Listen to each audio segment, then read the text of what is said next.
Hello, sports fans, and welcome to another edition of Scott Sports 101. We're going to talk Browns, and we're going to give out and let you know what the Browns' schedule and preseason schedule is. And we're going to talk Guardians, Cavs. We're going to talk NBA playoffs. We'll talk about the NHL playoffs. And we do have a death of an NBA legend, and it was also an NBA announcer. We'll mention that as well. We'll get to all that. But first, here is today's Scott Sports 101 trivia question. It's a Major League Baseball trivia question. Uh, who is the oldest player in American League and National League history with four or more hits in a game? And I will have the answer later in the podcast. Well, here are some Browns and NFL news. The Cleveland Browns uh, uh, released their uh, what, number one, at least their NFL schedule is here. We already know about the Browns home opener against the Cowboys, but the rest of the games were announced last Wednesday evening. Observations about the schedule are, and I have them listed below. I'm going to tell you the Browns 2024 schedule right now. As you know, Sunday, September 8th, we open up against Dallas here at home at 4:25, and Tom Brady will make his NFL announcing debut on Fox when we play that game here in Cleveland at Brown Stadium. Week two, the Browns go on the road to Jacksonville to take on the Jaguars. That'll be on CBS at 1 p.m. Week three, the Browns on September 22nd, and that Jaguars game is September 15th. On September 22nd, week three, uh, we come back home here to play the New York Giants. That'll be at 1 p.m. on Fox. Week four on September 29th, the Browns will travel to Las Vegas to take on the Raiders at 4:25 in a late afternoon game on CBS. And week five, October 6th, and it'll be the Browns will travel to Washington, another road game, and that'll be at 1 p.m. on, I think that's Fox as well. Check me if I am wrong.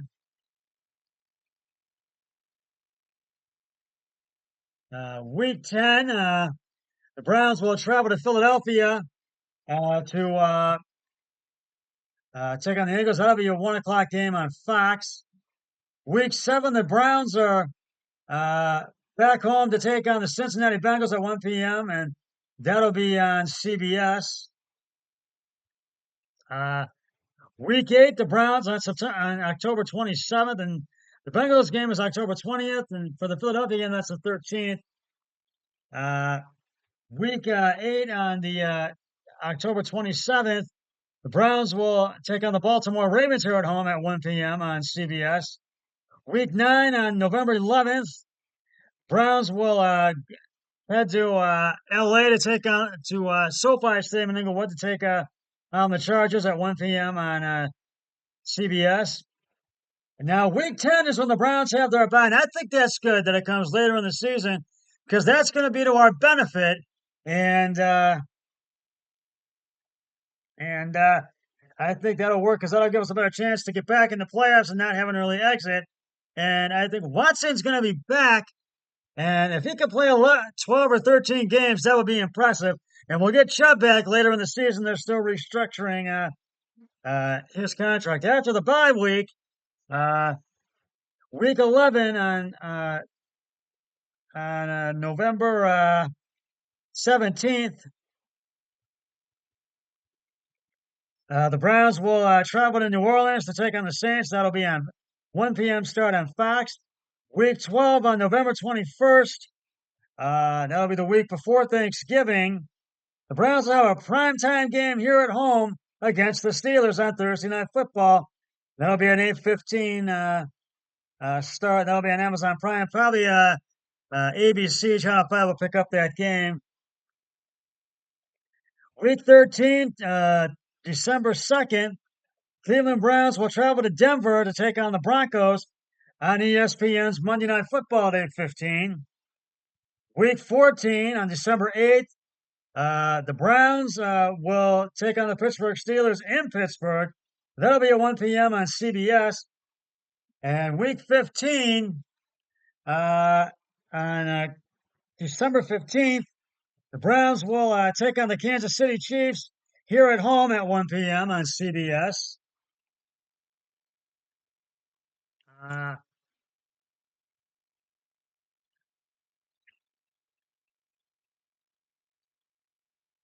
uh,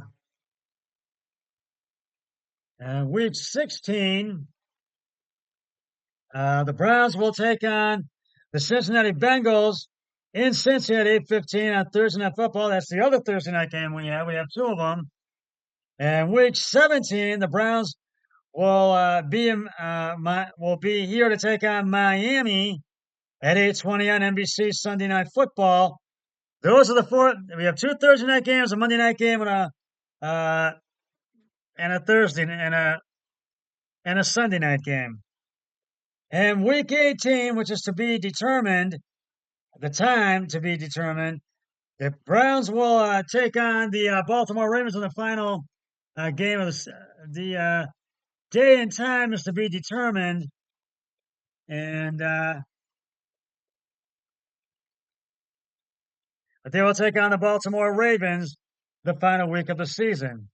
Now, in the preseason, before the regular season gets underway, they've got three of them. Uh, Week one of the preseason on August 10th, the Browns take on the Packers at 4:25 p.m. here at Brown Stadium on WWS TV 5, News 5, I should say. Week 2, August 17th, the Minnesota Vikings versus the Browns at 4:25 p.m. on News 5, WWS News 5, and the final preseason game, the Browns will open on August 24th. They will have that one versus Seattle here at home at 10 p.m. on WWS News 5. And Cleveland opens the season again at home against the Dallas Cowboys as 1-point favorites according to DraftKings Sportsbook. The season is bookended with Bengals in Week 18. And primetime games are really, I think, will dominate the second half of the season of the season for the Browns, as they have four night games November 21st on from November 21st onward. The bye week comes, as I mentioned, at a great time in Week 10, which is essentially the halfway point of the season. Then, because Week 12 is a Thursday night game and Week 13 is a Monday night game, Cleveland has a mini bye in between that. However, you also have to consider that with two Thursday night games, they will play the Steelers in Week 12 with three days of rest. Uh, of rest, and then play the Bengals in Week 16 on 3 days of rest as well. Oh. A season series against Pittsburgh sees the Browns facing them twice in a 3-week span, playing them in Week 12 and Week 14. A key point of the Browns' schedule will come from Week 7 to Week 12. During that 6-week stretch, they will play 4 of their 5 games at home and also have a bye week. We know the Browns have the toughest strength of schedule in the NFL, but it's especially gets tough in the final 4 weeks, facing the Chiefs, Bengals, Dolphins, and Ravens. 3 of those teams are expected to be playoff teams, and Cincinnati could be too if they have a rebound year. One good thing is that Miami typically doesn't play well in the cold, and that game comes on December 29th in Cleveland, just a couple days before New Year's Eve.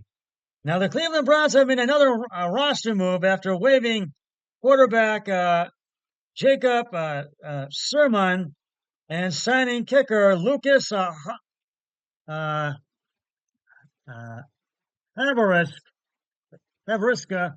Yes, last week, the Browns have now added a new wide receiver in Matt Landers just a few weeks ago. Landers is most known for his time at the University of Arkansas, where he racked up 900 yards and 8 touchdowns his senior season before he did a short stint at the University of Toledo after 2 seasons with the Georgia Bulldogs. At 6'4" and 200 pounds, Landers runs a blazing 4.3740 yard dash with excellent explosiveness, as well as he hit in uh, his vertical jump and nearby 11 feet in his broad jump.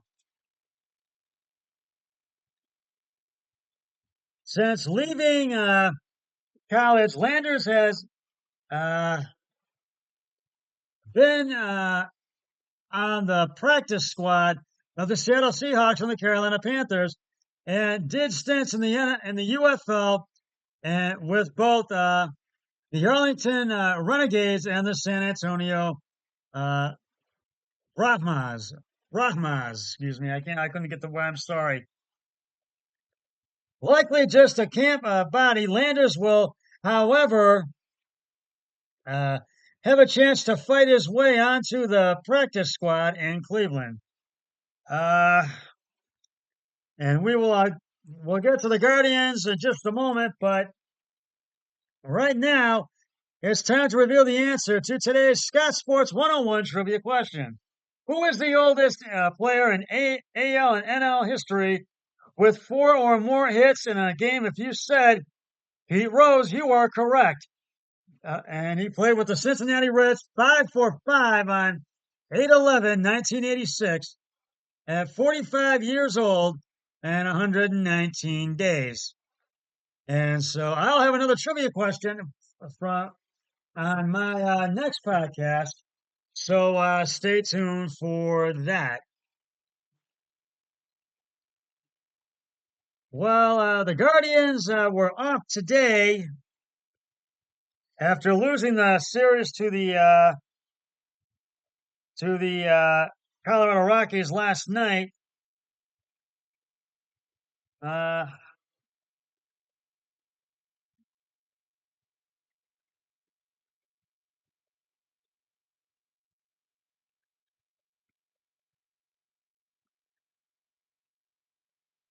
to the Colorado Rockies last night by 7-4. But they have still been playing well. They're still in first place with a record of 37 and with a record of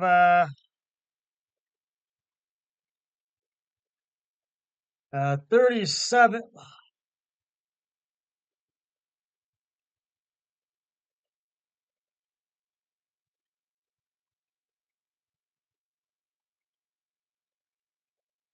Of 37 and let me look here. 37 and 19. Now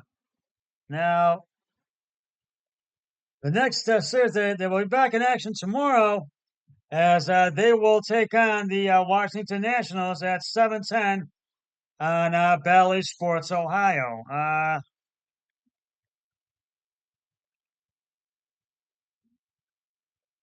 And get in here. I'm gonna and uh,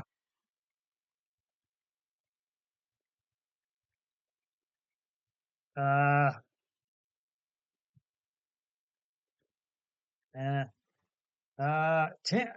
Tanner Bybee will be on the hill for the good guys with a record of 3-1, and I think it's Patrick Corbin will be on the mound for the Washington Nationals. First pitch at 7:10 on Bally Sports Ohio. Uh, Now we're going to move on to uh,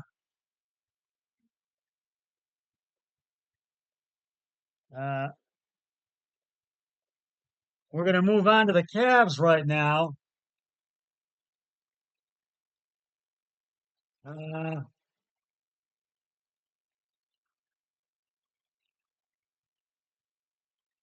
uh, the Cavs fired head coach J.B. Bickerstaff last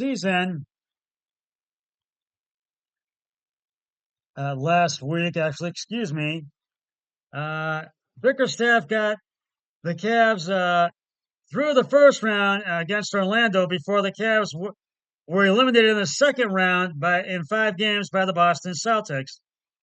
It was the first time since 2018 that the Cavs had gotten that far in the postseason. Now, Bickerstaff had a 170 and 159 regular season record, and he was 6-11 in the 6-11 record in the playoffs. The big question is, who will the Cavs hire as their next head coach? And the search has already begun. And will Donovan Mitchell sign the contract extension? Only time will tell. And I'll keep you posted on it. Now, looking at the NBA playoffs right now, Minnesota Monday night forced game 5 after taking game 4 105 to 100. And they need to win this game tonight to force game 6. It's 99-76 Dallas with 10:40 to go in the fourth quarter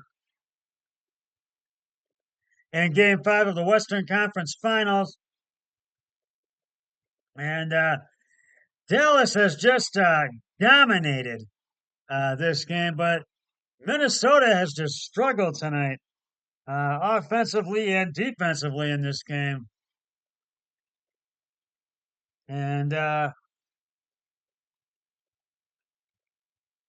and yes, and Dallas led 35-19 at the end of the first quarter, and then it was 69 to 40 at halftime, and it's now 101-78 with 9:58 to go in the fourth. Well, actually 9:50 to go in the fourth, and then in the third quarter it was 97 to 73 in the end.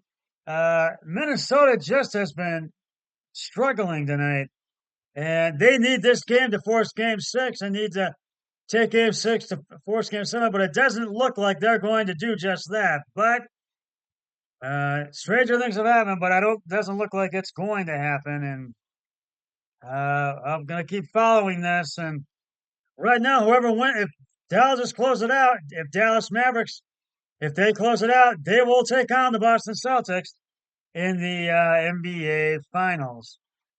I want to get to a story I just saw before we get those NBA legend that and an NBA player and announcing legend that passed away. But this came in from Channel 3. Jim Donovan, longtime sports and news anchor at WKYC, is going to be retiring in June.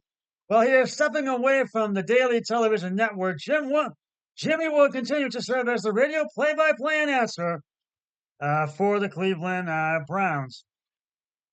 Jim Donovan has been a fixture in sports as a sports and news anchor at WKYC Channel 3 for 39 years and will be retiring from Channel 3 News on June 10th, which will be next week, next Friday, as a matter of fact. He will retire then. As we know, it will be next. It will be next. It was be on Tuesday, June 10th. Tuesday, June 10th. Excuse me. And now, while Jimmy is stepping away from the daily television, he will continue to serve as I said, the radio play-by-play announcer for the Browns, a position he has held since the team returned to the NFL in 1999. I haven't called the Browns a Super Bowl win yet, said Jimmy in a statement, but I'll continue to call the games this fall, and so there's always hope.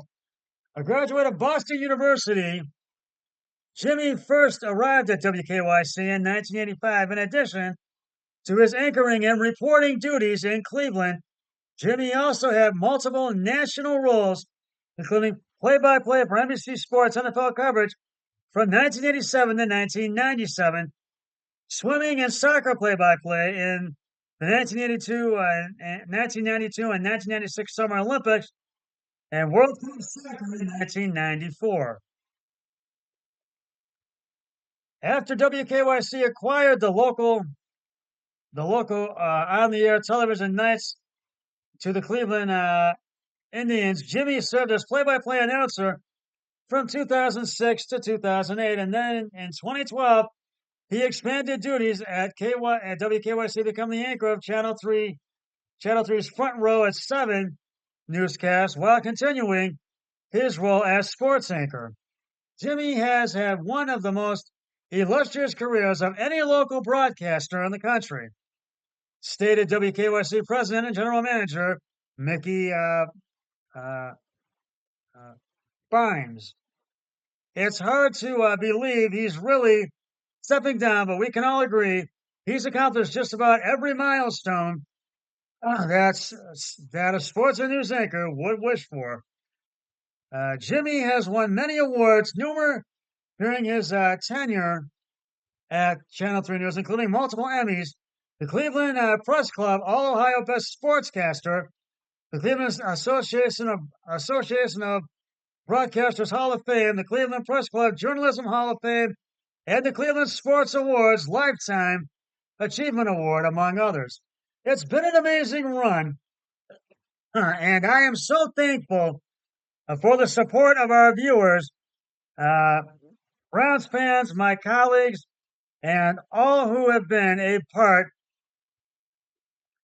of the journey. I am looking forward to spending more time with Cheryl and my daughter Megan, Jimmy added. So, and if you would like to send Jimmy a message of congratulations, you can email him at goodluckjimmy at wkyc.com. And I will really, Jim Donovan has been one of my favorites for years, and he will, and a lot of people's favorites, and he will be missed. We will miss him when he retires on June 10th. And right now,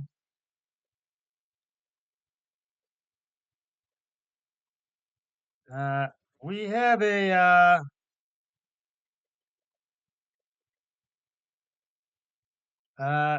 Bill Walton, who was a NBA player and NBA announcer, passed away Monday at the age of 71. Uh,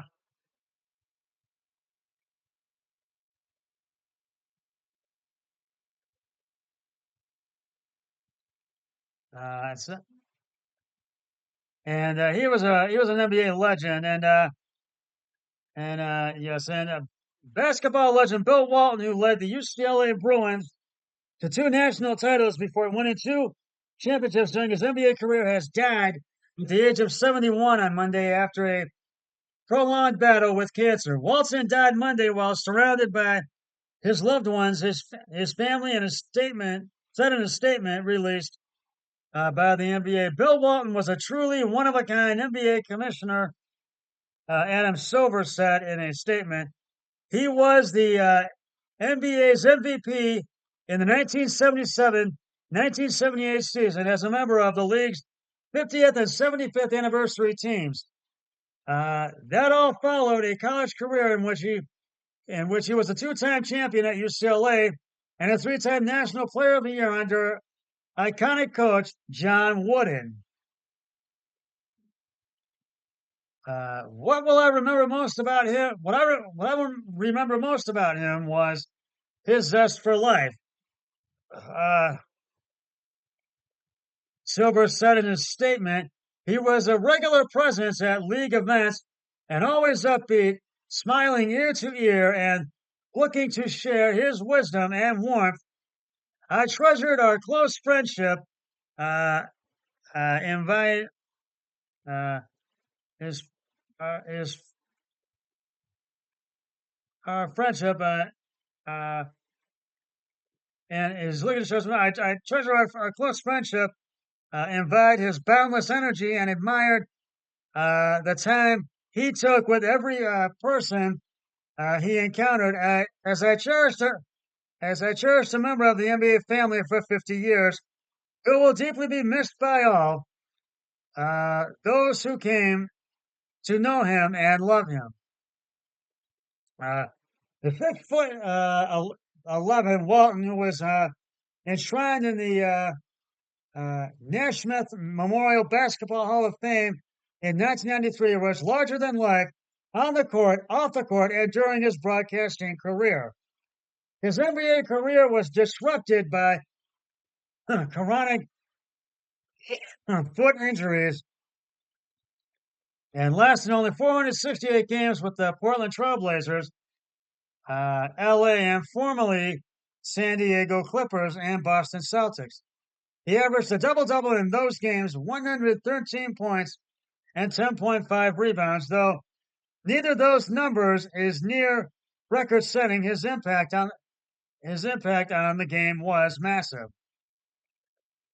Bill Walton was a true legend, an extraordinary player, and talented broadcaster, and vital part of the Blazers organization. The Trailblazers said in a statement, Bill was so much more than basketball. He was larger than life, and he was upbeat and vibrant. His personality will forever be remembered and cherished, as he will deeply missed by our organization. Rest in peace, City, and all who experienced him. His most famous game was the 1973 NCAA title matchup, UCLA against Memphis State, in which he shot an incredible 21 for 22 from the field and led the Bruins to another national championship. The Bruins kept giving the ball to Walton as he kept delivering in a performance for the ages. It's very hard to put into words what he has meant to UCLA's program, as well as his tremendous impact on college basketball. UCLA coach Mike Cronin said Monday, beyond his remarkable accomplishments as a player and his relentless energy, enthusiasm for the game, and unwavering candor that have been the hallmarks of his larger-than-life personality, as a passionate UCLA alumnus and broadcaster, he loved being around our players, hearing their stories, and sharing his wisdom and advice. For me as a coach, he was honest, kind, and always had his heart in the right place. I will miss him very much.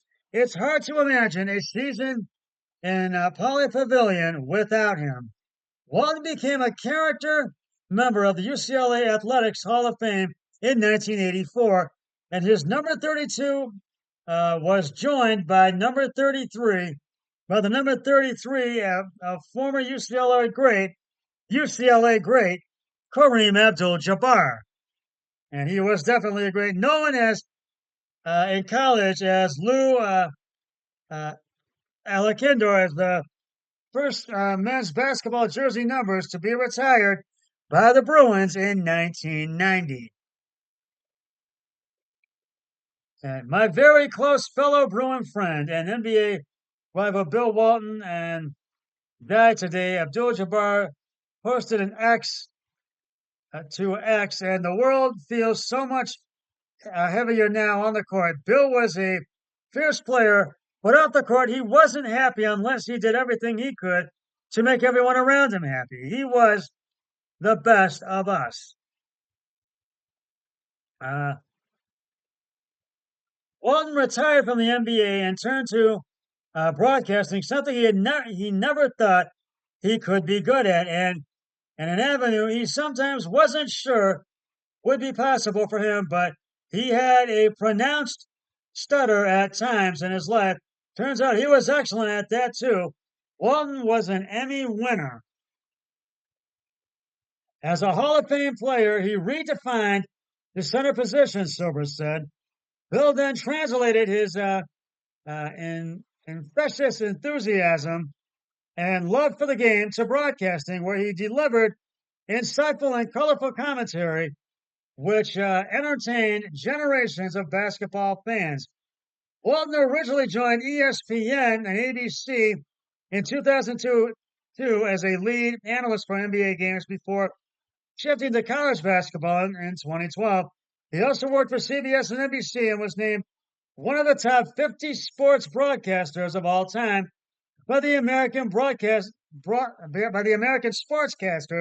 Association in 2009. And Bill Walton was a legendary player, and but yeah, Bill Walton will be really missed by so many great fans. He will be missed. He was truly an NBA legend and announcer, and now we say rest in peace, Bill, and you will be missed. Bill Walton passed away. He was 71 years old. And my thoughts and prayers go out to Bill Walton's family during this difficult time. And so,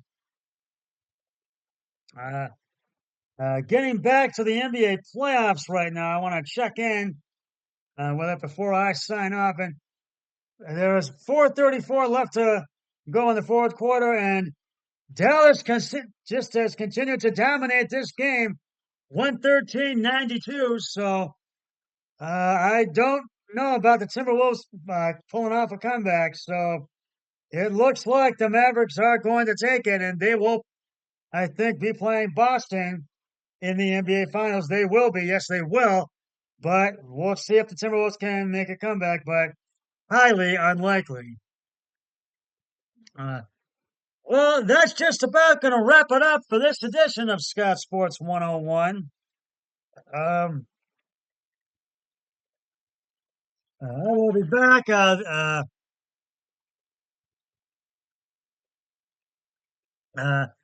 this weekend or next week with another podcast.